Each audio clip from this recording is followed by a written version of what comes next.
ఇలా భిన్నమైన బోధలు వింటున్నామే తప్ప అసలు వీళ్ళు బోధించేది బైబిల్లో ఉందా లేదా అని చూసుకునే వాళ్ళు లేదండి. యేసు ప్రభు వారు చేసిన మొట్టమొదటి హెచ్చరిక అది. మీరు ఏమి వినుచున్నారో జాగ్రత్తగా చూసుకోండి అంటారు. ఇది మనుషులు అంటే వాళ్ళ యొక్క జ్ఞానం బట్టి, వాళ్ళ యొక్క తర్జుమా అంటే ఆ భాష పరిజ్ఞానం బట్టి వాళ్ళు తర్జుమా చేశారు. తర్జుమా లోపాల వల్లనే ఆపాతం చేసుకునేసి ఇన్ని మతశాఖలుగా విడిపోవడానికి ప్రధాన కారణంగా ఉంది. అందుకే మనం ఏం చేయాలంటే బైబిల్ చదివేటప్పుడు ఆలోచించి చదవాలి. ఇప్పుడు మనకేం చెప్పాడు? మోసపోకుడి అన్నాడు కదా. మోసపోతే ఊరుకుంటాడా? ఒరిజినల్గా నువ్వు రక్షింపబడాలి అంటే అపోస్తుల బోధలో ఉండాలి.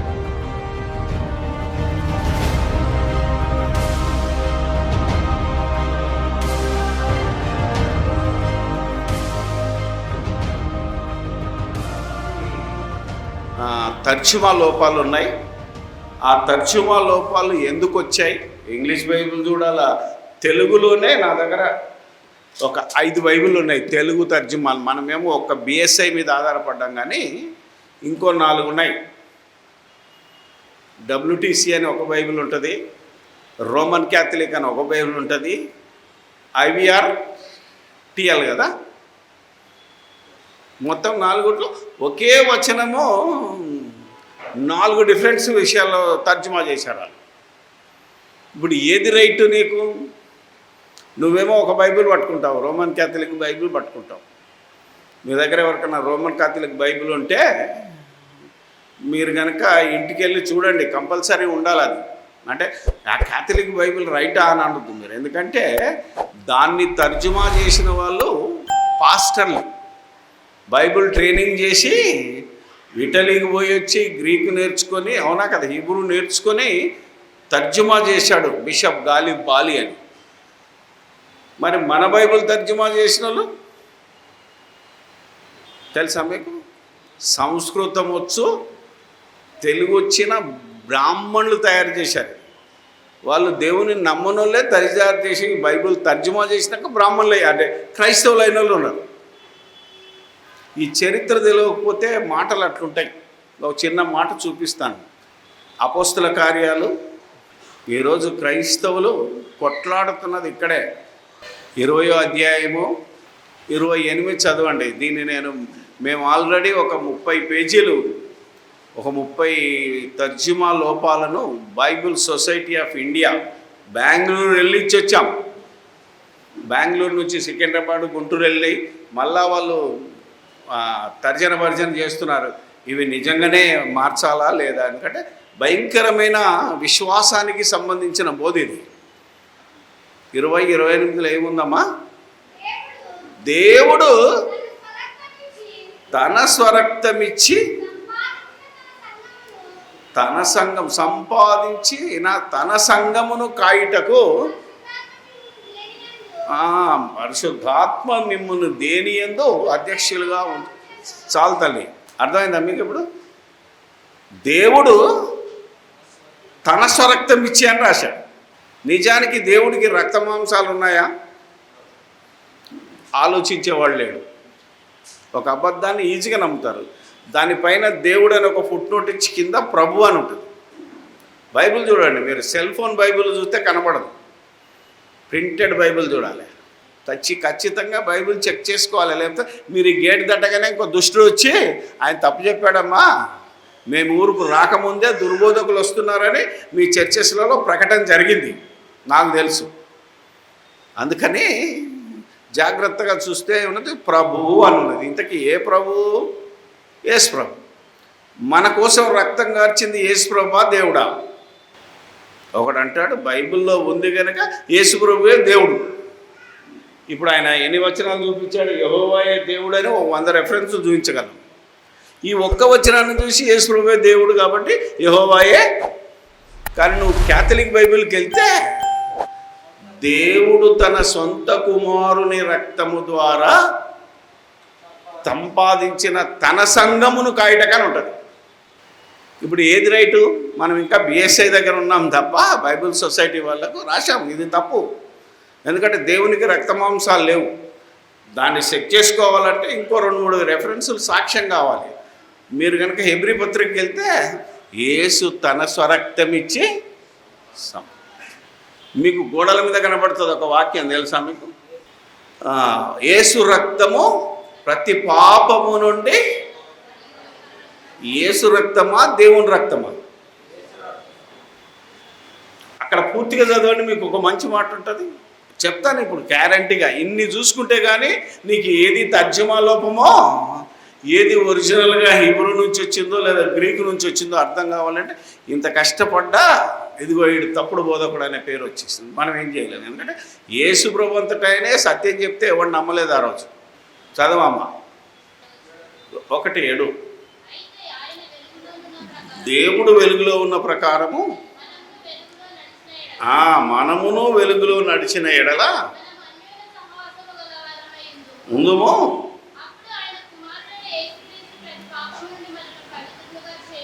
ఏమున్నదండి?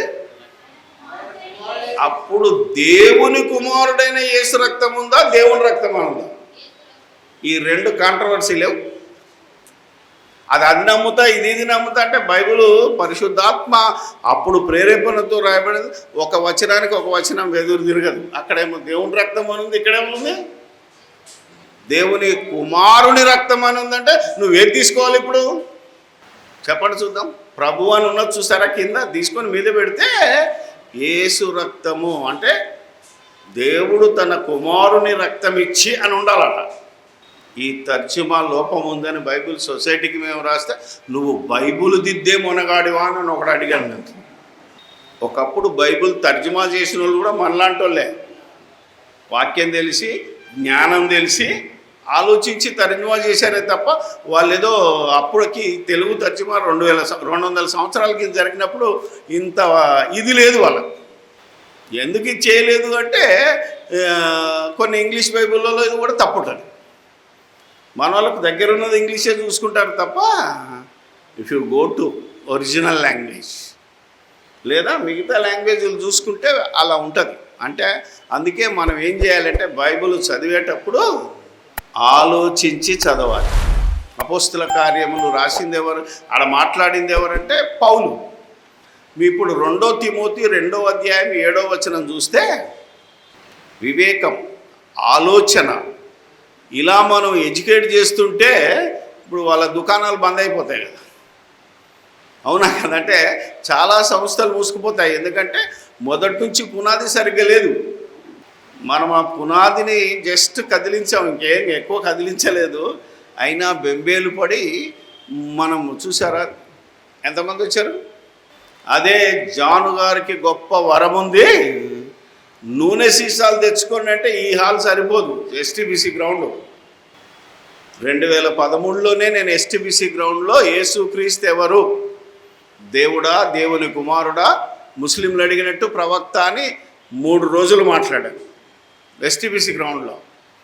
అప్పుడు చాలామంది ఎదురు తిరిగారు, నువ్వు తప్పు చెప్తున్నావు అంటే నేను తప్పు చెప్తున్నానో రైట్ చెప్తున్నానో బైబిల్ చదివి ఆలోచించు. ఇప్పుడు చెప్తాను చూడు, కలిపేవాళ్ళు చెరిపేవాళ్ళు ఎలా ఉంటారో అన్నిటి గురించి మనం మాట్లాడదాం.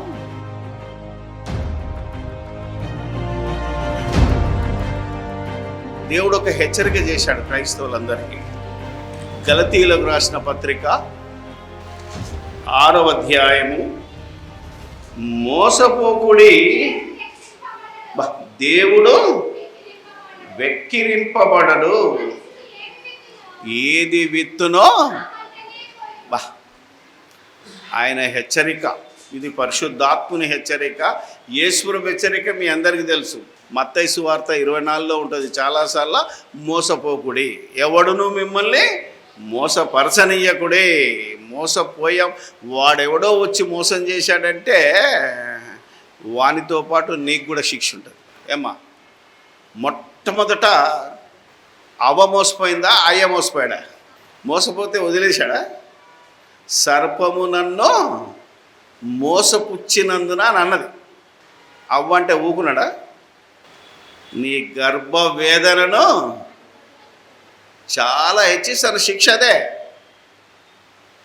ఎవరిని వదలలేదు. దావీదు అంత ఇష్టానుసారుడైన మనుషుడైనా తప్పు చేసిన వెంటనే నాతాన్ వెళ్ళి నీ కొడుకు చంపేస్తాను రా అన్నాడు, అంతే. మీరు కనుక ఆలోచిస్తే మోషే గారు కూడా తప్పు చేశాడు. జలముల యొద్ద మాట్లాడరా బాబు అంటే కొట్టేశాడు. అబ్బా ఏదోలే నా కొడుకు పరధ్యానంలో నన్ను ఊరుకున్నాడా? అస్సలు ఊరుకోడు. అంత గొప్ప నమ్మకస్తుడైన ఆయననే ఏమన్నాడంటే, నువ్వు కనాను చూడవు, ఇదిగో ఈ నెగో కొండ మీదనే చచ్చిపోవాలి, కొండెక్కి అవతలు చూడు, కొండ దాటితే నువ్వు బతకలేమన్నాడు, అంతే. చంపేశాడు. ఇది దేవుని నీతి. ఈరోజు మనం ఏమనుకుంటున్నామంటే ఎవరికి భయం లేదు, దేవుడంటే భయం లేదు.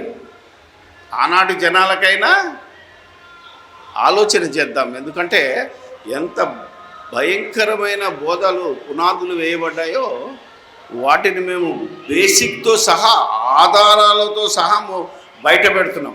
ఇప్పుడు ఎన్ని ఆధారాలు చూపించాడు బ్రదర్? దాదాపు ఒక 15 రెఫరెన్సులు చూపించాడు కదా. ఇంకా మనం చూపిద్దాం. ఎందుకంటే ఇప్పుడు మనకేం చెప్పాడు? మోసపోకుడి అన్నాడు కదా. మోసపోతే ఊరుకుంటాడా? మనం మోసపోయాం సార్, మా పాస్టర్ చెప్పిండు, మరి ఆయనది వినాలి కదా, ఆయన చెప్పినట్టు విన్నాము అంటే, ఇదిగో నీ పాస్టర్ కూడా వెనకాల ఉన్నాడు, నువ్వు కూడా ఆడికే పో. ఎందుకంటే ఈరోజు బోల్డ్ మంది పెద్ద పెద్ద సంఘాలని చెప్పుకుంటూ చాలా మాట్లాడుతున్నారు. కానీ ఎక్కడికి పోతాం మనం? ఎలా పోతాం మనం మోసపోతున్నామా లేదా అని తెలుసుకోవాలి కదా. అందుకే మొదటి వచనాలు త్రిత్వ అంటే త్రిత్వము, త్రియేక దేవుడు, ముగ్గురు దేవుళ్ళు అనే వాళ్ళ గురించి మీ అందరికీ తెలిసిన ఒక మాట చెప్తాను. అది బైబిల్లో ఉందో లేదో నాకు చెప్పాలి. ఇంతవరకు చదువుకున్నోళ్ళు, చదువుకోనోళ్ళు ఆశీర్వాదం ఇచ్చేటప్పుడు ఏం చెప్తారు తెలుసుగా? తండ్రి అయిన దేవుడు, కుమారుడైన దేవుడు, పరిశుద్ధాత్మ. చక్కగా ఉంది అని మనం ఆశీర్వాదం తీసుకొని ఆమెనని కానుక పెట్టి వెళ్ళిపోతాం. ఇంతకీ బైబిల్లో ఎవరి గురించి ఉన్నది దేవుడని? ఎవరి గురించి ఉన్నది? మీ తండ్రి, నా తండ్రి, మీ దేవుడు అని దేవుడి గురించి యేసుప్రభు చెప్పాడే తప్ప నేను దేవుడనని ఎక్కడ చెప్పలేదు ఆయన. ఇప్పుడు మీకు బైబిల్లో ప్రశ్నిస్తున్నాను, కుమారుడైన దేవుడు అని 66 పుస్తకాలలో ఒక్క వచనం చూపించండి, అప్పుడు నేను సరెండర్ అవుతా. పరిశుద్ధాత్మ దేవుడు అని బైబిల్లో చూపించండి. కానీ ఎంతగా కలిపారంటే మనకు అర్థం కాదు. మొదటి నుంచి మాయ చేశారు కనుక ఇది మన నరనరన పాతుకుపోయిందే తప్ప యూ కెనాట్ షో ద రేపు ఒక్క ఆధారం. యాక్చువల్గా ఒకదాన్ని మనం రుజువు చేయాలి అంటే మినిమం 2 లేక 3 సాక్ష్యాధారాలు ఉన్నంటే 2 లేక 3 రెఫరెన్సులు ఉండాలి. నేను అడుగుతున్న ఒక్క రెఫరెన్స్ చాలు నాకు. కుమారుడైన దేవుడు ఎలా ఉంటుంది? ఇది ఎప్పుడన్నా ఆలోచించారా? దేవుడు కుమారుడైన అదైనా చూపించండి పోనీ. దేవుడే కుమారుడుగా వచ్చాడు, అదే యెహోవాయే యేసుక్రీస్తుగా వచ్చాడని ఒక్క రెఫరెన్స్.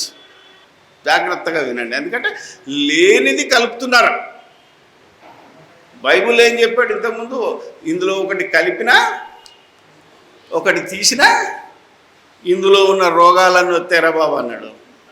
వస్తాయారావా? ఇప్పుడు ఎంత భయం లేని భక్తిది. జ్ఞాపకార్థ కూటాలు ఉంటాయి కదా, ప్రతిసారి ఏం రాస్తారు వాక్యం? అది సామెతల గ్రంథం 10వ అధ్యాయం. దయచేసి ఒకసారి చదవాలమ్మా. ఇప్పుడు మిమ్మల్ని ఒకటి ప్రశ్న వేస్తాను, ఎందుకంటే ఎంత గుడ్డిగా మనము నీతిమంతుడు. బైబిల్ తీయండి, నేనేం కలుపుతానా చెరుపుతానా చూద్దాడు మీరు, ఎందుకంటే సత్యం సత్యం ఎప్పుడైనా. నీతిమంతుణ్ణి అని ఉందా, నీతిమంతులని ఉందా? నీతిమంతుణ్ణి జ్ఞాపకం చేసుకొనుట ఆశీర్వాదం. Just think it. అంటే ఆలోచన తక్కువైపోయి గుడ్డిగా నమ్మడం ఎక్కువైపోయింది మనం. ఇంతకీ నీతిమంతుణ్ణి అని ఉందామా? ఉంది కదా. ఒక పాస్టమ్మ చచ్చిపోయింది అనుకుందాం, నీతిమంతుని అని ఉండాలన్నా నీతిమంతురాలని ఉండాలన్నా? నీతిమంతురాలు అని ఉండాలి కానీ నీతిమంతురాలని బైబిల్లో లేదు. ఈ రెండింటిని నువ్వు క్వశ్చన్ వేసుకుంటే ఆలోచిస్తే అసలు నీతిమంతుడు ఎవడన్నా ఉన్నాడా? బైబిల్లో మనం ఆలోచిస్తే ఒక్కడు లేడు. మరి నీతిమంతుడు ఒకడు ఉన్నాడు. ఆయన ఎవరంటే యేసుక్రీస్తు ప్రభు. ఆయనను కనుక జ్ఞాపకం చేసుకుంటే జ్ఞాపకార్థ కూటం పెడితే అన్న వీళ్ళ జ్ఞాపకార్థం పెట్టి 4 గంటల దాకా జ్ఞాపకాలే. వాక్యం చెప్పడానికి ఉండదు, ఆకలి అవుతుంటుంది. అయ్యగారు 10 నిమిషాల్లో ముగించండి అంటే ఎవరిని జ్ఞాపకం చేసుకోవాలో వాళ్ళని జ్ఞాపకం చేసుకోనియకుండా సైతాను తంత్రం అది. ఎవరి గురించి పూర్తిగా చెప్పాలా? నీతిమంతుడు ఎవరు? నీతిమంతుడిని జ్ఞాపకం చేసుకుంటే ఆశీర్వాదం వస్తాయి. ఆ నీతిమంతుడు యేసు ప్రభువే. మీరు ఎట్టి పరిస్థితుల్లో ఏ మనిషిని జ్ఞాపకం చేసుకోకూడదు. కానీ మనకేముంటుంది? అసలు వీళ్ళని కాదు మనం జ్ఞాపకం వాడు మనుష్యుని జ్ఞాపకం చేసుకున్నట్టుగా వాడు ఏ పాటి మనల్ని మనం ఇక జ్ఞాపకం చేసుకో. ఒకసారి మనం చచ్చిపోయామంటే మన చరిత్ర క్లోజ్ ఉంటుందా? మనం చెప్పినా మనల్ని తంతారట, వీడెవడరా ఇలా చెప్తున్నాడని. అందుకే ఇప్పుడు సిద్ధపడండి, ఏమీ ఏడవలసిన అవసరం లేదు. ఆలోచించాలంటే మన్నైనది వెనకటి వల్లనే మన్న అయిపోతుంది. ఇంకా ఆయన గురించి మనం ఎందుకు బాధ? ఇంతవరకు నువ్వు ప్రేమించింది మట్టినే, ఆత్మ. అది ఎక్కడ పోయిందో నీకు తెలుసా? అంటే ఒక్క వచనం మీద ఎన్ని ప్రసంగాలు వస్తాయో, ఎంత టైం వేస్ట్ అయిందో తెలుసా మీకు? అంటే నీతిమంతుణ్ణి అనే బదులు నీతిమంతులను అని చదివాడు అనుకో, మోసపోయావు. మోసపోకుడి దేవుడు వెక్కిరింపబడడు. అంటే నువ్వు దేవుణ్ణే గేలి చేస్తున్నావు అంటారు. ఏమంటారు ఇక్కడ భాష? నవ్వులాటగా ఉందా దేవుడు అంటే అంటారు, అంతే కదా. వెక్కిరించడం అంటారు. అలా దేవుణ్ణి వెక్కిరిస్తున్నాం. జాగ్రత్త. ఇలా మనం బైబిల్ను ఆలోచించి చదివిన రోజున సూపర్గా ఉంటుంది. ఎఫెసీయులకు రాసిన పత్రిక 4వ అధ్యాయము 11, 12 వచనాలు. మనమందరము విశ్వాస విషయములోనూ ఎవరి గురించి అడుగడుగున మీరు చూస్తే బైబిల్లో, పత్రికల్లో కానీ, యోహాను సువార్తలో కానీ, ఏ అధ్యాయంలో చూసినా దేవుని కుమారుడు. ఇది మనం ప్రకటించవలసింది. విశ్వాసం అంటే ఏంటో చెప్తాను, అందుకే తీశాను ఇది. విశ్వాసం ఏమని విశ్వాసం ఉండాలంటున్నాడు?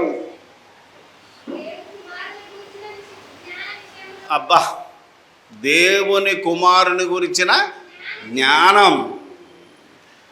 మనకు దేవుని కుమారుని గురించిన జ్ఞానం కరువైపోయింది. విశ్వాసం అంటే ఏంటిదో ఎంతమంది ఇక్కడ చెప్పగలరు? విశ్వాసం అంటే డెఫినేషన్ బైబిల్ ప్రకారంగా వాక్య ఆధారం. మనమందరము విశ్వాస విషయములోనూ దేవుని కుమార్చిన జ్ఞానము విషయములోనూ ఏకత్వము పొంది ఏం చేయాలి? మనం యేసు దేవుని కుమారుడనే విషయంలో మనమందరము ఏం చేయాలట? ఏకత్వము కలిగి ఉండాలి. నువ్వు ఏ సంఘం అన్న పెట్టుకో, నువ్వు ఏ బోర్డు అన్న పెట్టుకో, నువ్వు బ్యాప్టిస్టా, సిఎస్ఐయా, క్యాథలికా, హెబ్రోనా, ఎన్నైతున్నాయో ఏమన్నా పెట్టుకోండి, నాకైతే అభ్యంతరం లేదు. దేవునికి ఉండే ఉంటుంది. కానీ నేను మనిషిని కనుక అవునా కదా, నేను దాని గురించి విమర్శించదలుచుకున్నాను. ఇప్పుడు ఈ సంఘాలన్నీ యేసు దేవుని కుమారుడైన క్రీస్తు అనే విషయంలో ఏకత్వం కలిగి ఉందా? ఏమా, ఒక ఆయనేమో పితా, పుత్ర, ఈ ముగ్గురు దేవుళ్ళే. ఇంకా కావలిస్తే మరియమ్మ కూడా దేవత. వాళ్ళు మరియమాత ద్వారా కూడా ప్రార్థన చేస్తుంటారు, తెలుసోలేదు, నేను విన్నాను కనుక.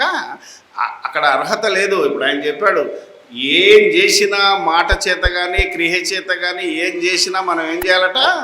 ప్రభువైన యేసుక్రీస్తు ద్వారా. అంటే యేసుక్రీస్తు ద్వారా తప్ప ఏ మనిషి ద్వారా మనం ప్రార్థన చేయకూడదు, ఏ మనిషిని జ్ఞాపకం చేసుకోకూడదు. ఇది బైబిల్లో ఉన్న బోధ. కానీ మనం ఏం చేద్దాం, ఇలా ఎన్నో ఉన్నాయి, మన మధ్యలో ఉన్న వాటి కాకుండా ఈ మధ్యనే కర్నూలులో ఒక మీటింగ్ జరిగింది. ఆయన పేరేందో తెలియదు కానీ యూసి అబ్బాయి పేరు కానీ దాని ఫుల్ ఫామ్ ఏందో తెలియదు కానీ అన్ని బోధలు తప్పనిపోయాడు. లాస్ట్కు ఒక 15 నిమిషాలు 20 నిమిషాలు ఉందనగా బంకూరు జాన్ అనేవాడు కూడా యేసు దేవుడు కాదంటున్నాడు అని ఒక 15 నిమిషాలు చాలామంది అప్పుడు దాదాపు 400-500 మంది వచ్చారట. అసలు యేసు దేవుడు కాదనే మాట ఎందుకు అంటున్నాం అనాల్సిన అవసరం మనకు లేదు. యేసు దేవుని కుమారుడైన క్రీస్తుని నువ్వు నమ్మితే చాలు. అవునా కదా? ఈరోజు బైబిల్ లేనిది చాలామంది యేసు క్రీస్తే దేవుడు, యేసు క్రీస్తే యెహోవా, ఆయనే ఈయనగా వచ్చాడు, తగ్గించుకొని వచ్చాడని బైబిల్లో లేని విషయం చెప్తున్నారు. కనుకనే బాబు అది లేదురా నాయన, దేవుడని లేదు, దేవుడని కాదు, యేసు దేవుని కుమారుడైన క్రీస్తు అని మీరు నమ్మితేనే మీకు పరలోకం. ఇది విశ్వాసం. ఎంతమంది విశ్వాసంలో ఉన్నారు? యేసు ప్రభుకే డౌట్ వచ్చింది, మీ అందరికీ తెలుసు. ఒకసారి ఇది చెప్పరు మీకు, నేను ఎవరిని అనుకుంటున్నారయ్యా అని యేసు ప్రభు శిష్యులను పట్టుకొని అడుగుతారు. మత్తయి సువార్త, అవునా కదా, మీకు తెలుసు, 16వ అధ్యాయంలో 13వ వచనం ఉంటుంది. ఏమనంటే, నా గురించి మనుష్య కుమారుడు ఎవడని జనులు అనుకుంటున్నారా బాబు అని అడిగితే, ఒక ఆయనేమో బాప్తిసం ఇచ్చి యోహాన్ అంటాడు, ఒక ఆయనేమో ఇర్మియా అంటాడు. అవునా? మీరు ఆ బైబిల్ చదవాలి, చదవకపోతే నేనేం చేయలేను.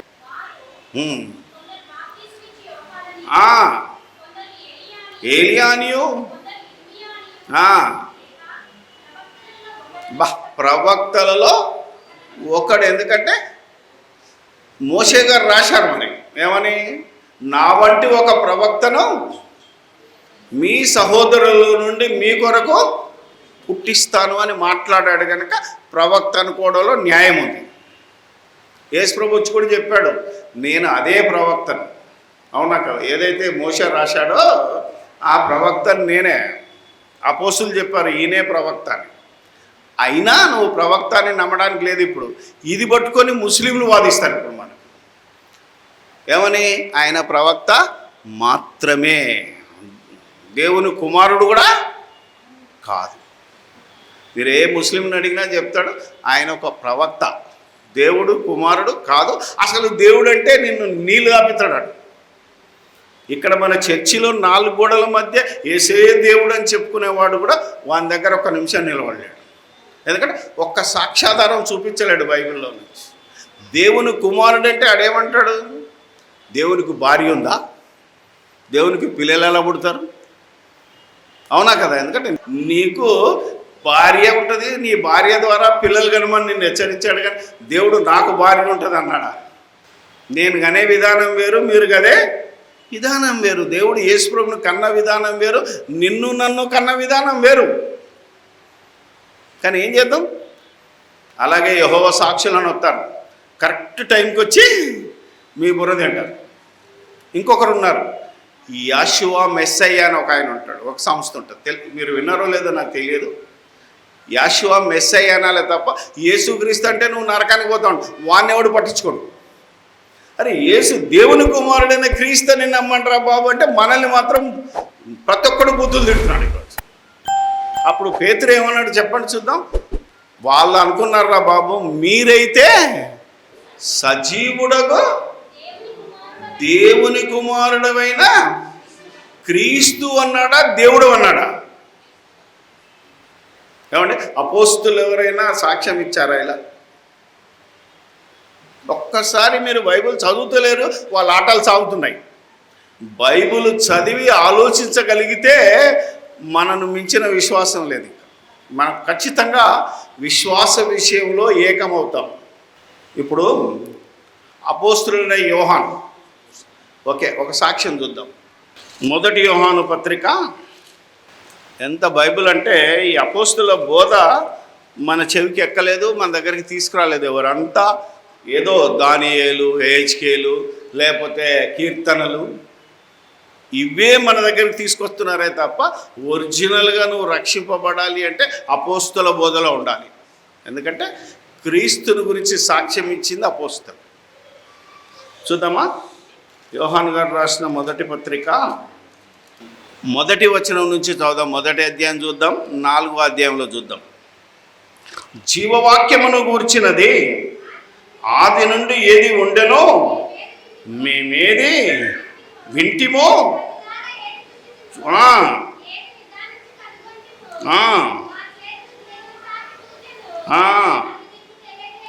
అది మీకు తెలియజేయుచున్నాము.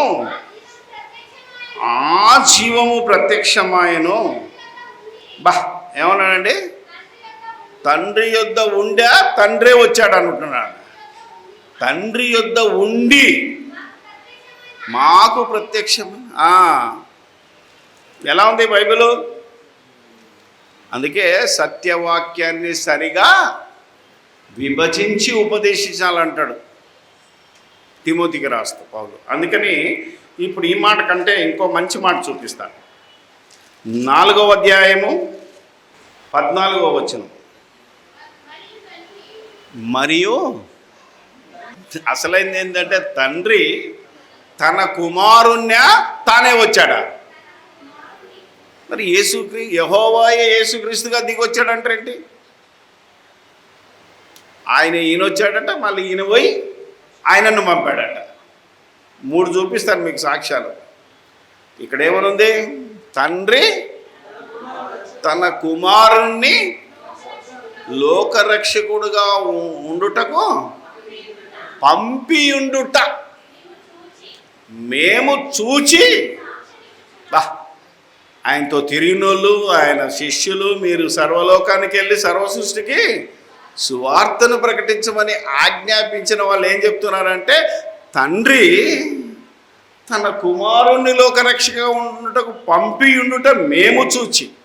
1వ అధ్యాయంలో ఉంది, మేము ఏది వింటిమో, అవునా, వస్తాడని విన్నాం మెస్సయ్య, ఏది వింటిమో ఆ విన్న వాక్యం శరీరధారిగా వస్తే మేము తాకి చూసామంటున్నాడు. అవునా కదా? శిష్యులందరూ యేసు ప్రభువును తాకి చూసిన వాళ్ళే కదా. అంటే ప్రత్యక్ష సాక్షులు ఇచ్చిన సాక్ష్యం కాదని చెప్పుడు మాటలు విన్నారు ఇలా జాగ్రత్తగా వింటే. ఇవన్నీ అపోస్తలు రాసినవి, మేము రాసింది కాదు. 2000 సంవత్సరాల కింద రాసింది మేము చెప్తున్నామే తప్ప ఇందులో ఏమైనా కలిపామా? ఏమంటే తండ్రి తన కుమారుణ్ణి లోకరక్షకుడుగా, అంటే లోకరక్షకుడుగా ఉండటానికి దేవుడు ఎవరిని పంపాడు? తన కుమారుణ్ణి. అంటే ఎవరైనా యేసు ప్రభును పంపాడా? దేవుడే దిగొచ్చాడా? దేవుడే కుమారుడుగా దిగొచ్చాడా? ఎంత క్లారిటీ ఉంటుందంటే బోధలో. కానీ మనము చదవడానికి అలవాటు పడలేదు, చదివిన తర్వాత ఆలోచించడానికి అలవాటు పడలేదు, ఆలోచించిన తర్వాత ప్రశ్నించాలి. ఏం ప్రశ్న? మీ విశ్వాసము సరి అయినదో కాదో 2 కొరింథీ 13వ అధ్యాయం 5వ వచనం. మనకన్నీ ఈ వచనాలు కనబడాయి. మనకేముంటాయంటే బంగారు వాక్యాలు ఉంటాయి కదా. ఓ వాక్యం చెప్తాను, అద్భుతంగా ఉంటుంది. భయపడకుము, అవునా, నేను మోషేకు తోడై ఉన్నట్టు. ఇది మనకు వాగ్దానం కూడా వస్తుంది తెలుసా మీకు? 31st రోజు ఇచ్చిన వాగ్దానాలు ఉంటాయి. కానీ దేవుడు మోషేకి ఎలా తోడై ఉన్నాడో యెహోషువకు తోడై ఉంటాడు తప్ప మనకుండడు. మోషేకి ఎలా తోడై ఉన్నాడు చెప్పండి? నువ్వు వెళ్ళు, ఎదురొచ్చినోని నరికేయి, ఎదురొచ్చిన ఊర్లన్నీ స్వాధీనం చేసుకుంటూ పో అన్నాడు. ఇక ఈ మోషే చనిపోయిన తర్వాత యెహోషువకు వచ్చింది. మరి యెహోషువ కూడా నువ్వు యోర్దాను దాటిపోయేంత వరకు ఎవడడ్డ వచ్చినా నేను నరికే అన్నాడు. ఇది యెహోషువకి ఇచ్చిన వాగ్దానం. ఎవరిది? ఏ టైంలో ఇచ్చాడు? మనకు ఆ బుర్ర ఎక్కడ? అది ఉన్నది మనం తీసుకుందాం. ఇప్పుడు నీకు ఆ వాగ్దానం ఉందంటే నువ్వు అడుగు బయటికి వెళ్ళేవాళ్ళవా? యేసుప్రభు నమ్ముతావా? నమ్మకపోతే నరికేస్తానంటే ఊరుకుంటా. ముందే యేసుప్రభు పేరు చెప్తే నీ కాళ్ళు నరికేస్తాడు. మరి దేవుడు అందుకే మోషేకు కాదు, యెహోషువకు కాదు, నీకు నేను తోడుండే విధానం వేర్రా బాబు అన్నాడు. మనకెలా ఉంటాడు, ఆయనకెలా ఉన్నాడు? ఆయన సత్యం చెప్తే వాళ్ళే చంపేశారు, అవునా కదా? ఇప్పుడు సత్యం చెప్పిన వాళ్ళను మనోళ్ళే చంపడానికి ఉన్నారు, మనోళ్ళే బెదిరిస్తున్నారు తప్ప బయట వాళ్ళు ఎవరు బెదిరియట్లేదు. మమ్మల్ని బెదిరించే వాళ్ళు ఎవరంటే ఇదిగో విశ్వాసులం అని చెప్పి విర్రబీగే వాళ్ళే. మీరు బయటకు వస్తే కొడతామన్నాడు ఒకడు, కానీ మనం ఏం చేయలేము. అలా ఎవరికి తోడై ఉన్నాడో రాసుకుంటాం. ఇది అక్కడ పెడితే మరొక వచనం చూపిస్తాం, నిన్ను స్వస్థపరచు. బా, ఎవరింట్లోనే ఈ వాక్యం ఉంటుందండి, కానీ కింద కండిషన్ అప్లై అని ఉంటుంది. మనం అది చదువు, షరతులు వర్తిస్తాయి. అది చూసేసరికి నీ కళ్ళు బయలు గమ్ముతాయి అన్నమాట. అమ్మ జీవితంలో కండిషన్ ఉన్నదని పోకూడదు. మరి ఇప్పుడు దేవుడేమన్నా పుణ్యానికి ఇస్తాడు అనుకున్నాడా? నేను స్వస్థత కండిషన్ అప్లై. చూస్తారా, నిర్గమకాండము 15వ అధ్యాయమా 26 చెప్పమ్మా, చదువురా గట్టిగా చదువు. ఎవరి దృష్టికి న్యాయమైనది? మనుషుల దృష్టికి కాదు, దేవుని దృష్టికి న్యాయమైనది. Condition number 2. బా, కండిషన్ నెంబర్ 3 ఏంటిది? ఆయన ఆజ్ఞకు విధేయులై, బా, ఆయన కట్టడలన్నిటినీ అనుసరించి నడిచిన ఎడలా. ఇవి మనకెవడు చెప్పడం? మనకి ఎక్కడొస్తుంది? దాని కింద ఉంటుంది చూడు, ఏంటిది అది? నిన్ను స్వస్థపరచు యెహోవాను. దా, కండ్లకు అద్దుకొని ఆ బోర్డు కొనుక్కొని వచ్చుకుంటాం ఇంటికి, కానీ అసలైనవి పైన ఉన్నాయంటే యెహోవా వాక్కును శ్రద్ధగా వినే ఓపుకుందాం మనకిప్పుడు. నేను ఒకసారి యూట్యూబ్లో గంటంబాబు మాట్లాడితే, ఇది గంటంబాబు ఎవడు చూస్తాడు సార్, ఏదైనా చెప్పాలనుకుంటే అరగంటలో చెప్పట్టాడు. అంటే శ్రద్ధగా వినే ఓపిక లేదు. రెండోది, ఆయన దృష్టికి న్యాయమైనది. ఇప్పటికీ క్రైస్తవుల్లో దేవుని దృష్టికి న్యాయమైన చేస్తున్నామా, మన దృష్టికి న్యాయమైన చేస్తున్నామా? ఏమండి, ఒక్కసారి ఆలోచించు. అందుకే ఆయన దృష్టికి న్యాయమైన చేసి ఆయన ఆజ్ఞలకు విధేయులై అనుసరించి నడిచిన ఎడల ఐగుప్తిలోకి వచ్చిన ఏ రోగాన్ని నువ్వు రానియాడు, నిన్ను స్వస్థపరచు. కాబట్టి ఏం చేశాడు యేసు ప్రభు వచ్చి? మీ వల్ల కాదు అది, దేవుని ఆజ్ఞలకు లోబడరు, తిట్టును తిట్టకుండా ఉండలేరు, అవునా కదా? గంట సేపు అయినా వాక్యాన్ని వినలేరు. కాబట్టి మీరేం చేయాలంటే, నువ్వు వెళ్ళి రోగం వస్తే హాస్పిటల్కి వెళ్ళాను అంతే. రోగికి వైద్యుడు అవసరం. ఈ రోజుల్లో రోగికి వైద్యుడు అవసరమని యేసు ప్రభువే చెప్పాడు. కానీ మనం కరోనాలో ఎంతమంది పాస్టర్లు చనిపోయారు గుడ్డి నమ్మకంతో, మెడిసిన్స్ వాడకుండా, డాక్టర్ దగ్గరికి వెళ్ళకుండా. అంటే మనల్ని ఎలా నిద్రపుచ్చుతున్నారు అంటే, ఇంత మోసపోతున్నారు జనాలు, క్రైస్తవులు. వాక్యం అంటే ఏంటి అనేది బేసిక్ తెలియని ప్రపంచానికి ఏదో మనం చెప్తుంటే ఊర్లోకి రానియలేంత పరిస్థితి. గతంలోనైతే 22వ సంవత్సరంలో నేను అక్కడ అంబేద్కర్ భవన్లో స్టేషన్ రోడ్లో చెప్పినప్పుడు మా మీద కరపత్రాలే వంచారు కొందరు. అంటే ఈరోజు మనల్ని వ్యతిరేకిస్తున్నది ఎవరంటే పాస్టర్లే. అందుకనే క్రీస్తుని గురించిన విశ్వాస విషయములోనూ జ్ఞానము విషయములోనూ ఏం చేయాలంటే మనము ఏకత్వము పొందాలి. అప్పుడే మనకు రక్షణ. ఏకత్వం ఏంటి? విశ్వాసం ఏంటి? ఎలా నమ్మాడు ఆయన? పేతురు ఎలా నమ్మాడు? నువ్వు దేవుని కుమారుడవైన క్రీస్తు అని సాక్ష్యం ఇచ్చాడు. ఇప్పుడు మార్తమ్మ దగ్గరికి వెళ్దాం. విశ్వాసం అంటే ఏందో చెప్తున్నాను. యోహాను సువార్త 11వ అధ్యాయం యేసు ప్రభు చెప్తుంటాడు, పునరుత్థానమును నేనే. మీరు సావు దగ్గర ఇన్ని ఉంటారు ఈ మాటలు. పునరుత్థానము నేనే, జీవమును నేనే, నా యందు విశ్వాసం ఉంచువాడు. ఎవరి యందు విశ్వాసం ఉంచాలి ఇప్పుడు క్రైస్తవుడు? యేసు క్రీస్తు నందు విశ్వాసం ఉంచాలి. ఆయన మాటలను విశ్వసించాలి. అది విశ్వాసం. కానీ యేసుక్రీస్తు దేవుడు పంపితే వచ్చాడని నమ్మేవాళ్ళు తక్కువై దేవుడే యేసుక్రీస్తుగా వచ్చేవాడనే వాళ్ళు ఎక్కువైపోయారు. ఏమో అలాగే ఉందా? ఇంకా చదువుగా, నా యందు విశ్వాసం ఉంచువాడు చనిపోయినను విశ్వాసం ఉంచువాడు ఎన్నటికి చడిపోడు. బా ఏమన్నాడు? ఈ మాట నమ్ముచున్నావా అని అడిగితే ఆమె ఏమన్నది? అవును ప్రభువా. నాకు సరిగ్గా నువ్వు లోకానికి రావాల్సిన దేవుడు అని నమ్ముతున్నావు అన్నదా అర్థమా?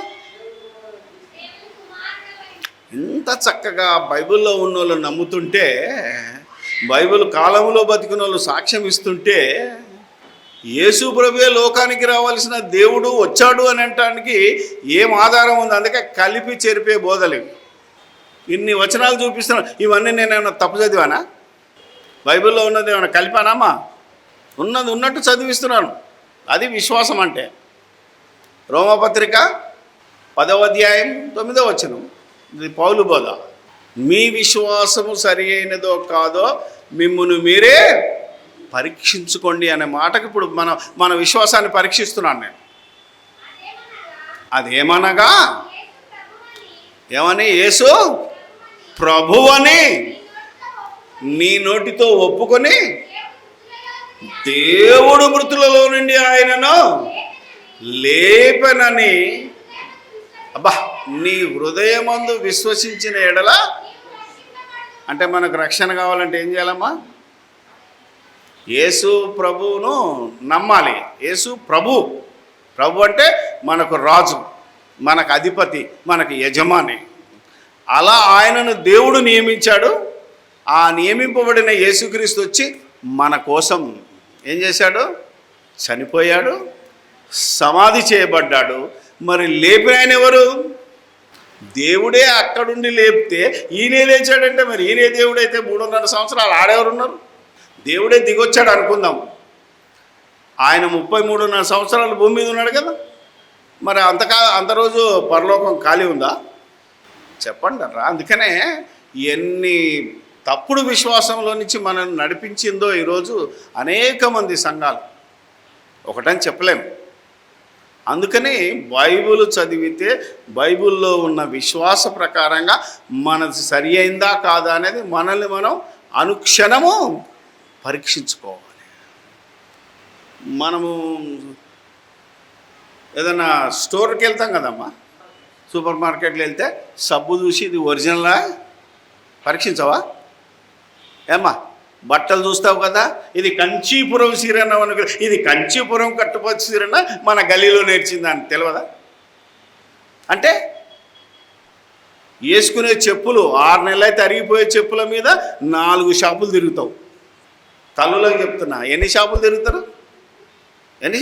అంటే కేవలం 1 సంవత్సరం ఉండే చీర కోసం, ఇట్లా కొడితే పలిగిపోయే గాజుల కోసం మీరు ఆలోచించాలి కదా. ఇంత జాగ్రత్తగా తిరిగి మళ్ళా వస్తావు. అది నచ్చకపోతే రేపు వస్తాం కదా, పక్క షాపులో అడుగుతాం. అంటే ఈ ఒక్క దాని మీద ఇంత ఇంట్రెస్ట్ ఉంటే మరి పరలోకం పోవాలంటే ఆలోచించవా? ఎవరు చెప్తే అదే నమ్ముతావా? క్రీస్తు చెప్పాడా లేదా? అందుకనే మీ విశ్వాసం బైబిల్ ప్రకారంగా ఉందా లేదా? లేకపోతే నమ్మద్దు. వాక్య ఆధారం లేకపోతే నమ్మడానికి లేదు, ఎవరిని నమ్మడానికి లేదు. ఆయన రెవరెండ్ కావచ్చు, బిషప్ కావచ్చు, పోపు కావచ్చు. నేనైనా అంతే. వాడు బైబిల్ కాలేజ్ డైరెక్టర్ కదా అని బాగా చెప్తున్నారు. Nothing doing. మనం చెప్పిందంతా బైబిల్లో ఉందా? ఉంటే అలాగే ఉందా? నేను ఏమైనా మాయ చేశాను? ఎందుకంటే మాయ చేసిన వాళ్ళు కూడా ఉంటారు తమ స్వార్థం కోసం. ఇప్పుడు ఒక మాట అంటాను, మనకు ఎడ్యుకేట్ చేస్తున్నా. హైదరాబాద్లో పెద్ద సంస్థ ఉన్నది. జేబులో ఆ రోజు పాపం 1 రోజులకి జీతం వచ్చింది ఫస్ట్. వీడు పొరపాటున అక్కడికి వెళ్ళిండు కార్పొరేట్ సేవకుని దగ్గరికి. మీ జేబులో ఎంత ఉంటే అంత ఏమంటే వీడు కట్ట తీసి అందులో వేసాడు. మీరు ఇంటికి పోయేసరికి డబుల్ చేస్తాడు అన్నారు. టీవీలో వస్తలేవా మీకు? ఇప్పుడు డబ్బులు అయితే కనుక వీడు అమాయకుడు నమ్మి ఈ లేచిపోయినాక ఇంటికి వెళ్ళినాక బియ్యం లేవు, ఉప్పు లేదు. మరి ఏవి డబ్బులు ఏమైనా ఉన్నాయా? ఎక్కడికెళ్ళి తెచ్చిస్తాడు దేవుడు? దేవుడు డబ్బులు ఇవ్వండి నీకు డబ్బు సంపాదించాలంటే reserve bank of India stamp ఉండాలి, లేకపోతే ఏ నోటు నీకు చెల్లదు. మరి దేవుడు ప్రింట్ చేసి ఇస్తే అబద్ధికుడు కాదు, ఆలోచించాలి కదా. ఇలా మోసపోయి చైన్లు వేసిన వాళ్ళు, ఉంగరాలు వేసిన వాళ్ళు లేరా? బహిరంగ సభలు వస్తారు కదా, మీరు ఎస్టీపీసీ గ్రౌండ్ లేకపోతే ఆ గ్రౌండ్లో వచ్చిన వాళ్ళకి వేసిన వాళ్ళు చాలామంది వచ్చి నాతో మొత్తుకున్నారు. మీరు అమాయకులు రా బాబు, మీ అమాయకత్వాన్ని చూసి మోసపోతున్నారు.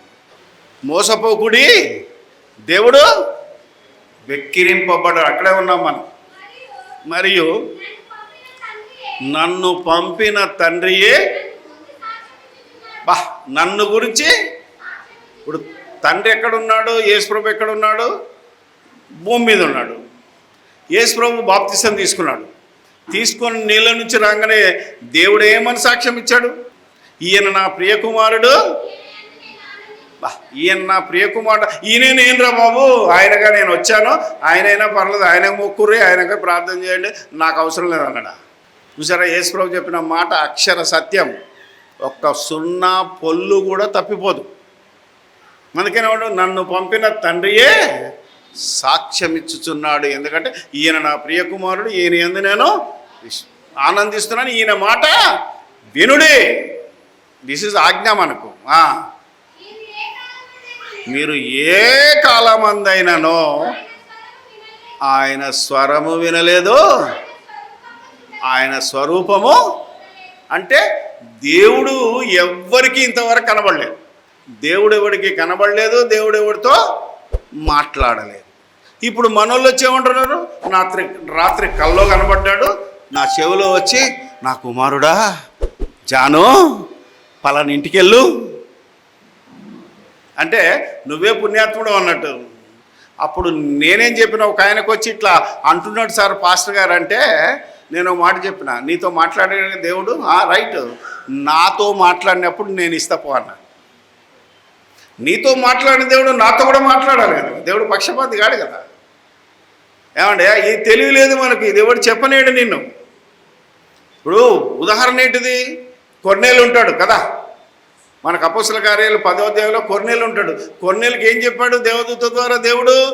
పక్కన సీమోన్ అనే పేతురు ఉంటాడు, ఆయనను రప్పించుకోరా బాబు అన్నాడు. ఇప్పుడు పేతురికి ఏం చెప్పాడు? పలానోడు నీ కోసం ఎదురుచున్నాడు, నువ్వు పోరా అన్నాడు. ఇది రూలు. కానీ మనం దేవుడు మాట్లాడాడని ఫేట్ అయిపోతారు. అమ్మా దేవుడు మాట్లాడా? ఎవడు చెప్పాడు నీకు దేవుడు ఎవరితో మాట్లాడు? యేసుప్రభు ఏం చెప్పాడు? దేవుణ్ణి చూసిన ఏ నరుడు బ్రతకలేడు. బైబిల్లో చెప్పింది అది. సమీపింపరాని తేజస్సులో ఆయన మాత్రమే వసించుచూ ఉన్నాడు. ఇంతవరకు దేవుణ్ణి ఏ కాలమందైనను మీరు ఎప్పుడైనాను ఇంత ఆలోచన, నీకు అంత జ్ఞానం ఉండాలి. ఒక బైబిల్ పట్టుకున్నామంటే సకల విధములైన అనుభవ జ్ఞానముతో సువార్త విశ్వాసపక్షమున పోరాటం చేయమన్నాడు పౌలు ఫిలిప్పీలకు రాస్తూ. ఏం చేస్తున్నాం మేము? అదే పోరాటం చేస్తున్నాం. సువార్తను తప్పు చెప్తున్నారు. సువార్త అంటే ఏంటిదో తెలుసా మా పని? అసలు సువార్త అంటే ఏంటిది? మొదటి కొరింథీయులకు రాసిన పత్రిక 15వ అధ్యాయము 3వ వచనం చదివితే అది దట్ ఈస్ గాస్పల్. అది ఈరోజు ప్రపంచానికి చెప్పాలి. మనం ఏం చెప్తాం? పల్లెటూళ్ళకి వెళ్ళి ఓ సంఘాలు ఉంటాయి, అది ప్రత్యేకంగా దెబ్బలు తిని వస్తారు వాళ్ళు బయటికి వెళ్ళి, ఊర్లోకి వెళ్ళి. అవునా కదా? ఏమనదు. అందులో నేను కొన్ని రోజులు ఉన్నా. ఇప్పుడు మా చదివినాక చెప్తా. నాకు ఇయ్యబడిన ఉపదేశమును మొదట మీకు అప్పగించి తిని, అదేమనగా లేఖనముల ప్రకారం, వ్రాయబడిన లేఖనాల ప్రకారంగా క్రీస్తు మన పాపముల నిమిత్తం దేవుడు మృతి పొందాడా, క్రీస్తు మృతి పొందాడా? ఇప్పుడు యేసుక్రీస్తే దేవుడు అన్నామనుకో, మరి దేవుడు చచ్చిపోయాడా? చచ్చిపోతాడా? మరి ఈయన చచ్చిపోయాడుగా, సమాధి చేయబడ్డాడు కదా.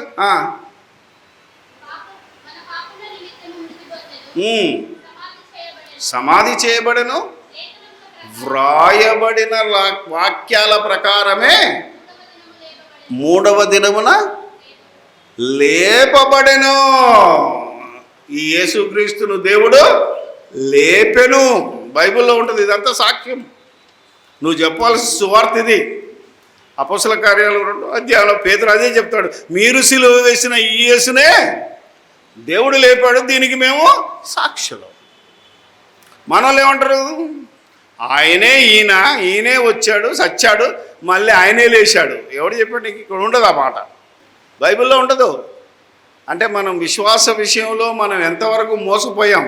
అందుకే మోసపోకుడి దేవుడు వెక్కిరింపబడు. నువ్వు వెట్టి కొలతతో కొలుస్తావో నీ కట్టి కొలితే ఉంటా. నువ్వు ఇలా తప్పుడు విశ్వాసంలో ఉంటే నరకానికే. నువ్వు చర్చికి 1 ఎకరం స్థలం ఇచ్చినా పోవు పరలోకం, 1,00,000 రూపాయలు మీటింగ్లకు డొనేట్ చేసినా పోవు పరలోకం. నీ భక్తి మనుషుల నీతి ప్రకారంగా ఉండకూడదు, దేవుని నీతి ప్రకారంగా. First you believe that Jesus Christ is the son of God. ఇది విశ్వాసం. ఒక మాట చెప్తాను, యోహాన్ రాసిన సువార్త. ఇప్పుడు ఎవడో వచ్చి అడుగుతున్నాడు కాబట్టే మనం ఆ మాట అన్నాం తప్ప వేరేది కాదండి. 20వ అధ్యాయము 30-31 నేను రాయలేదు ఇది. మరియు యేసు తన శిష్యుల యొద్ద చేసెను అవి ఈ గ్రంథమందు. ఎందుకంటే ఆయన చెప్పాడు మనకి, ఆయన రాసినవన్నీ చేయాలంటే ఈ బుక్ సరిపోదంటాడు. అందుకని చాలా కట్ చేసాం మేము, కొన్ని రాశాము. ఏమ్మా? కాదు, యేసు దేవుడని. లేదమ్మా, నా బైబిల్ అలా ఉంది. లేదు కదా, ఓకే. ఎందుకంటే యేసు దేవుని కుమారుడైన క్రీస్తు అని మీరు నమ్మునట్లు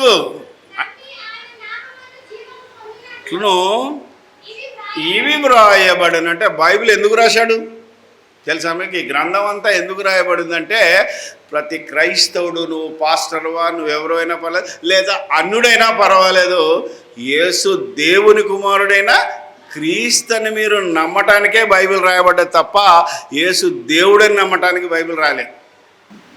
ఇది అపోస్తులైన యోహాను ఇచ్చిన సాక్షి. నీకు నిత్య జీవం కావాలా? యేసు ప్రభు దేవుని కుమారుడైన క్రీస్తుని నమ్ము. ఇంత బోధ చేశామా? మధ్యలో కొందరు మునగాలు బయలుదేరారు. అందుకే నేను ఒక మాట మాట్లాడాను. Challenge, debate. ఒకడు 3 యెహోవాలు అంటాడు, ఒకడు 3 దేవుళ్ళు అంటాడు. ఇలా రకరకాలుగా చెడిపోయినాడంటే నీకు దమ్ముంటే డిబేట్కు రా. ఎందుకు తెలుసా మీకు? మేము యేసు దేవుడని నిరూపిస్తాం అన్నాడంటే. ఉన్నారు, మన మధ్యలో కూడా ఉన్నారు. కర్నూలులో గురించి నాకు చాలా వచ్చినాయి కాల్స్. నేనన్నాను, నువ్వు ఎవరివైనా నాకు సంబంధం లేదు, బైబిల్ అంతా యేసు దేవుని కుమారుడిని నమ్మమని చెప్తుంది. అపోస్తలుడైన పౌలు ఏం చేశాడు అంటే, రోమీయులకు రాసిన పత్రిక 1వ అధ్యాయం 5వ వచనం చూడండి ఒకసారి. తన కుమారుడును మన ప్రభువైన ఆ సువార్తను పరిశుద్ధ లేఖనముల యందు తన ప్రవక్తల ద్వారా ముందు వాగ్దానం చేశాడు. యేసుక్రీస్తు శరీరమును బట్టి దావీదు సంతానముగాను మృతులలో నుండి పునరుత్థానుడైనందున పరిశుద్ధమైన ఆత్మను బట్టి దేవుని కుమారుడుగాను ప్రభావముతో నిరూపింపబడెను. అంటే ఆనాటి అపోస్తలుడైన పౌలు ముఖ్యంగా ఎంతో మందితో తర్కించి, వాదించి, బహిరంగంగా సవాలు వేసి ఏమని చెప్పాడు, ఏమని రుజువు చేశాడు? మహిమ ప్రభావముతో దేవుని కుమారుడని రుజువు చేశాడు. అంటే ఆల్రెడీ ప్రూవ్డ్. మళ్ళా నువ్వు ప్రూవ్ చేయాల్సిన అవసరం లేదు, ప్రకటించుకుంటూ వెళ్ళిపోవడమే. ఇప్పుడు వీడు దేవుడని రుజువు చేస్తానంటే వీడికి బైబిల్ తెలుసా? అబ్బా, నువ్వు చాలా పౌలు కంటే గొప్ప జ్ఞానివి బ్రదర్. పౌలేమో పరిశుద్ధాత్మ చేత యేసుక్రీస్తు చేత పట్టబడి యేసుక్రీస్తును దేవుని కుమారుడని రుజువు చేశాడు ప్రభావంతో. నువ్వు దేవుడని రుజువు చేస్తున్నావు అంటే నీకు నమస్తే. నీతో వాదించే ఓపిక లేదు, నీతో వాదించాల్సిన అవసరం లేదు. ఎందుకంటే బైబిల్లో లేని నువ్వు రుజువు చేస్తానంటున్నావు.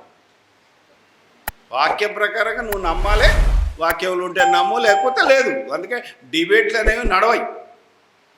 బైబిల్లో ఉన్నదాన్ని నమ్మాలంతే. ఉన్నదనగానే మళ్ళీ ఏమంటాడు, ఇక్కడ రాసింది కదా అంట. అది రాసింది రైటా రాంగా నువ్వు ఇంకో 2 రెఫరెన్సులు చూడు. ఇప్పుడు రోమాపత్రిక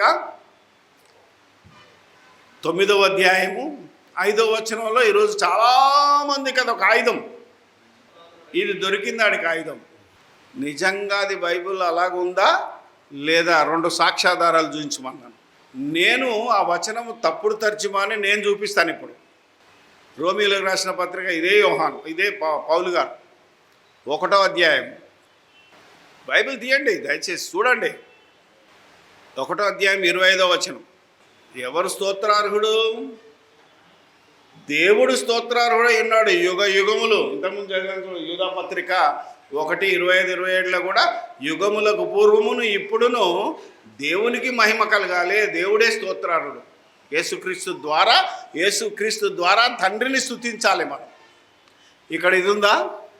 కొన్ని పాత నిబంధనలు దావీదు మాట చూద్దాం. 1 దినవృత్తాంతములు 29:9-10 వచనాలు చదవండి. ఇది ప్రూఫ్ నేను చూపిస్తున్నాను. ఎవరు స్తోత్రార్హుడో, ఎవరు నిరంతరము స్తోత్రార్హుడైన దేవుడో ప్రవక్తల ద్వారా చూపిస్తున్నాను. ఇదిగో పౌలు గారి ద్వారా చూపించాను.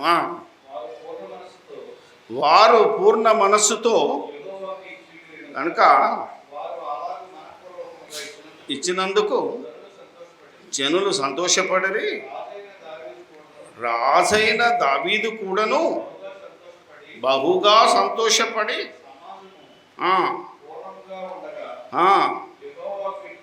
యెహోవాకు ఇట్లు స్తోత్రములు చెల్లించెను.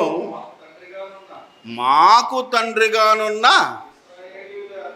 ఇశ్రాయేలీయుల దేవా యెహోవా, నిరంతరము నీవు స్తోత్రార్హుడవు. 2 సాక్ష్యాధారాలు. ఇంకా మీరు మొదటి కొరింథ 2 కొరింథీ 11:31లో ఉంటుంది. నిరంతరము స్తుతింపబడుతున్న యేసుక్రీస్తు తండ్రి అయిన దేవుడు అని ఉంటుంది. అక్కడ 2 కాదు 3 ఉంటాయి. అయితే నేను చెప్పేది ఏంటంటే, ఇన్ని ఆధారాలను చూస్తే రోమా 9:5లో తర్జుమా పొరపాటు జరిగింది. ఎందుకంటే ఛందస్సులు ఉంటాయి, దీర్ఘాలు ఉంటాయి, కొమ్ములు ఉంటాయి, అవునా కదా రాయాలంటే. ఇఫ్ యూ గో టు దీన్ని అర్థం చేసుకోవాలంటే కన్నడ బైబిల్కి వెళ్ళాలి, తమిళ్ బైబిల్కి వెళ్ళాలి, తెలుగు బైబిల్కి వెళ్ళాలి, లాస్ట్కు రోమన్ క్యాథలిక్ బైబిల్లో చూస్తే కరెక్ట్గా ఉంటుంది. ఎలా ఉంటుంది అంటే ఒక్కసారి మీరు ఆలోచించండి. ఇంగ్లీష్లోకి వెళ్ళాము, కింగ్ జేమ్సే చూడండి, మీకేం ప్రాబ్లం లేదు. Who is overall comma God blessed for ever అని ఉంటుంది. అంటే తెలుగులో ఏమని ఉండాలంటే, శరీరమును బట్టి క్రీస్తు వీరిలో పుట్టెను, ఈయన సర్వాధికారి, ఫుల్ స్టాప్. ఎందుకంటే యేసుక్రీస్తుకు దేవుడు సర్వాధికారం ఇచ్చాడు. యేసుప్రభు చెప్పాడు, నాకు సర్వాధికారం ఇవ్వబడి. ఎందుకంటే యేసుక్రీస్తు సర్వాధికారి, దేవుడు నిరంతరము స్తోత్రార్హుడు.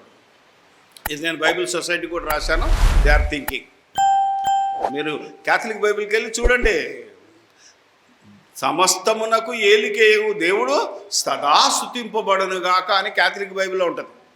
అంటే కంపేర్ చేసుకోవాలి నువ్వు, ఏది రైటు ఏది తర్జుమా రైటో, ఎక్కడ ఏది ఉందో చూసుకోకపోతే మన విశ్వాసం దెబ్బతింటుంది, మనం మోసపోయే పరిస్థితి.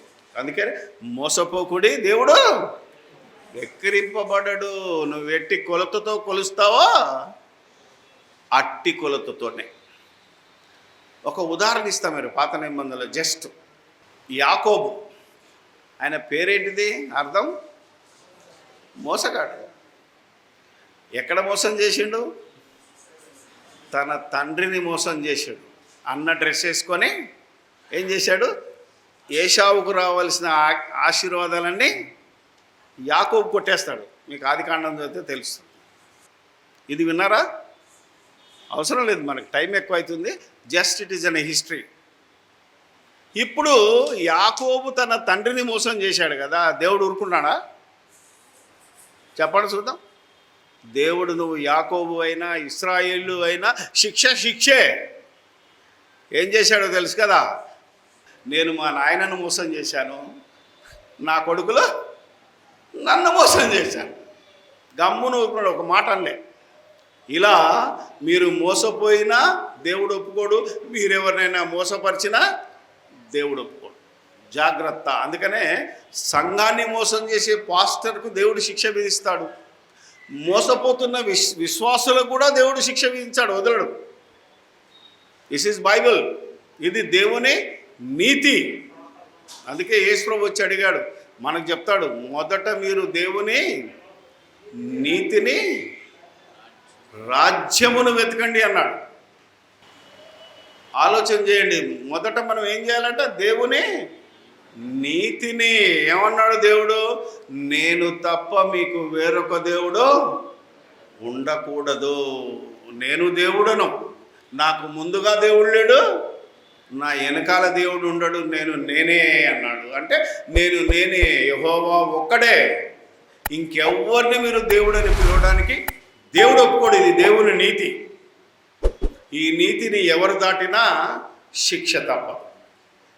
కాబట్టి మనం ఈరోజు యెహోవా తన కుమారుని పంపాడే తప్ప దేవుడే యేసుక్రీస్తులా దిగి రాలేదు.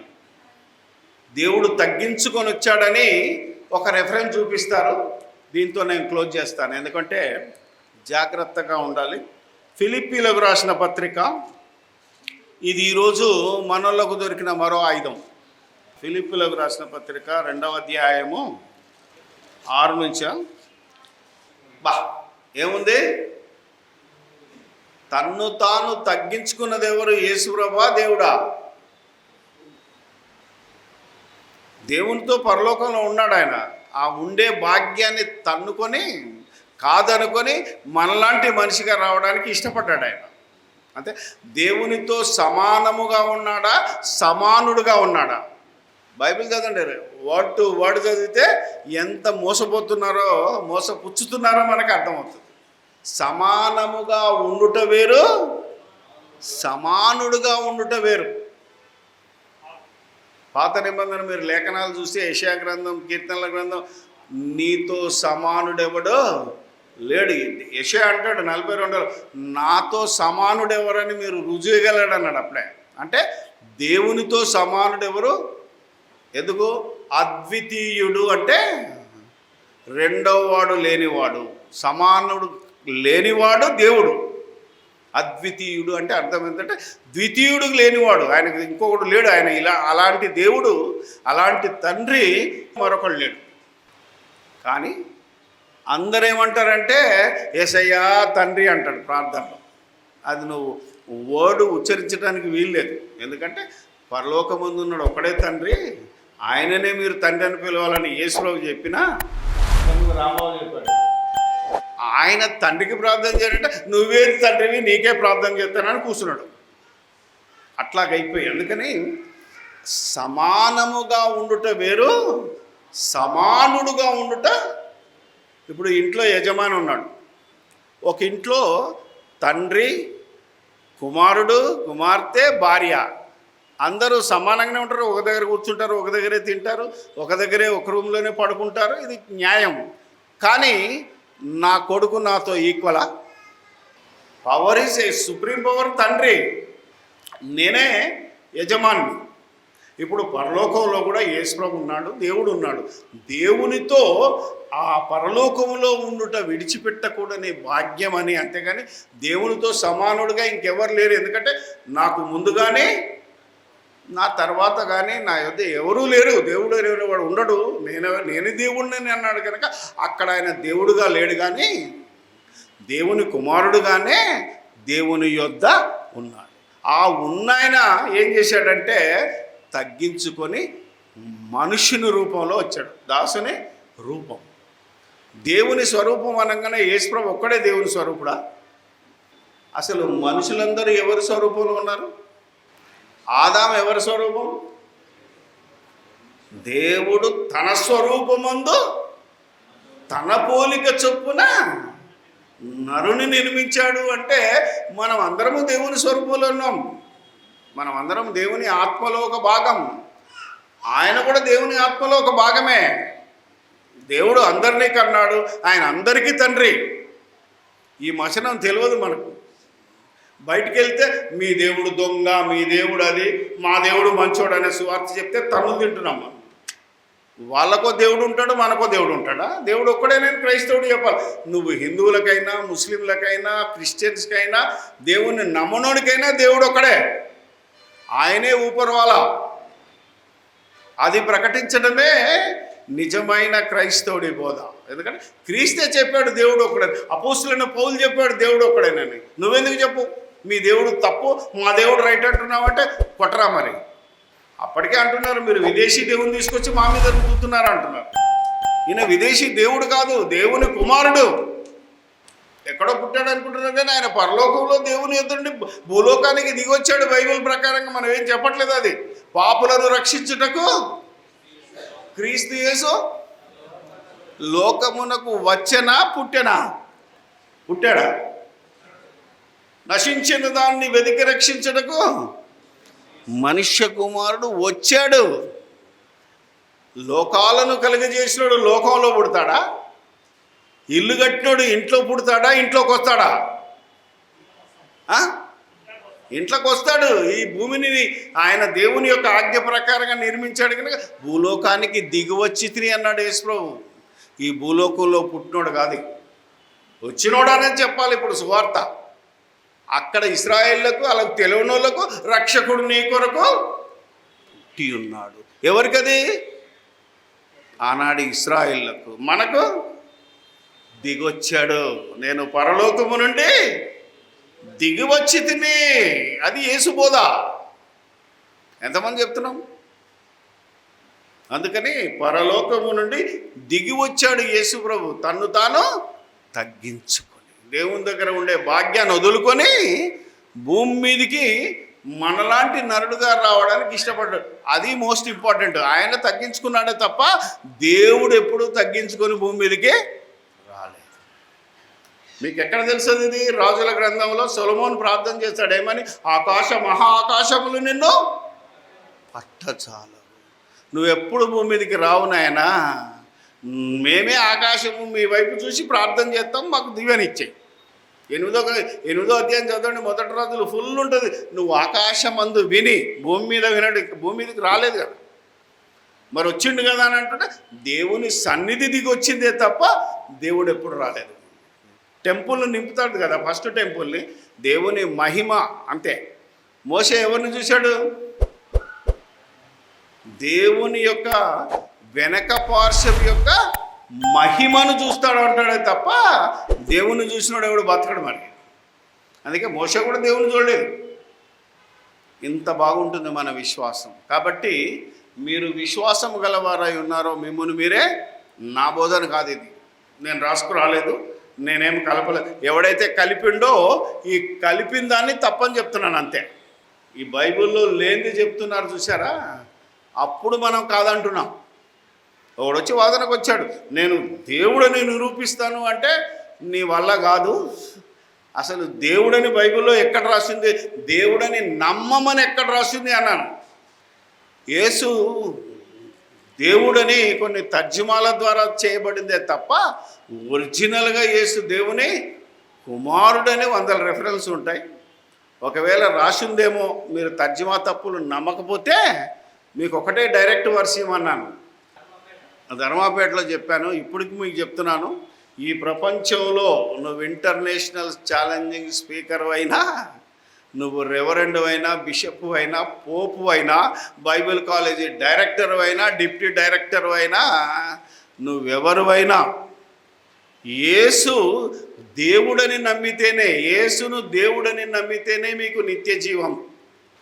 లేదా యేసు కుమారుడైన దేవుడని నమ్మినా నిత్య జీవం అని ఒక్క రెఫరెన్స్ బైబిల్లో ఉంటే ఇది లైఫ్ లాంగ్ ఛాలెంజ్. 5 ఏళ్ళు అయింది నేను చెప్పబట్టి. మీ దగ్గర ఒక రెఫరెన్స్ ఉంటే ఒక రెఫరెన్స్కు ₹1,00,000 ఇస్తా. లైఫ్ లాంగ్ బంపర్ ఆఫర్ అది. ఛాలెంజ్ కాదు, ఓకే ఆఫర్ అంతే. చూపండి, రెఫరెన్స్ చూపించండి, ఇచ్చేస్తాను డబ్బులు. వాదన డిబేట్లు ఏముండయి, జస్ట్ రెఫరెన్స్. మీ ఇష్టం, వదిలేస్తున్నాను. యేసు క్రీస్తు యెహోవా కాదు, యెహోవా దేవుడు తన కుమారుని పంపాడని విశ్వసిస్తేనే మనకు నిత్య జీవము. ఇది మీరు మైండ్లో పెట్టుకుంటే చాలు. నమ్మను అని అన్నావు అనుకో, నువ్వు నన్ను నమ్మించాల్సిన అవసరం నాకు లేదు, బలవంతం చేయాల్సిన అవసరం నాకు లేదు. నన్ను చెప్పన్నాడు, మీకు చెప్పేశాను. నమ్మితే మీకు లాభం, నమ్మకపోతే మీకే నష్టం. ఐ డోంట్ కేర్, ఎందుకంటే నా జీతం నాకు వచ్చేస్తుంది. ప్రకటించమన్నాడు, ప్రకటించాను. సువార్తను ప్రకటించమన్నాడు, ప్రకటించాను. ఈ యేసును దేవుడు లేపెను. That's all. ప్రార్థన చేసుకుందాం. పరిశుద్ధుడమైన మా తండ్రి, దయగల మా దేవుడా, పర్వతములు పుట్టకమునుపు దేవా, ఈ సృష్టి లేనప్పుడే యుగ యుగములకు పూర్వము నీవే దేవుడవు మమ్మల్ని సృష్టించి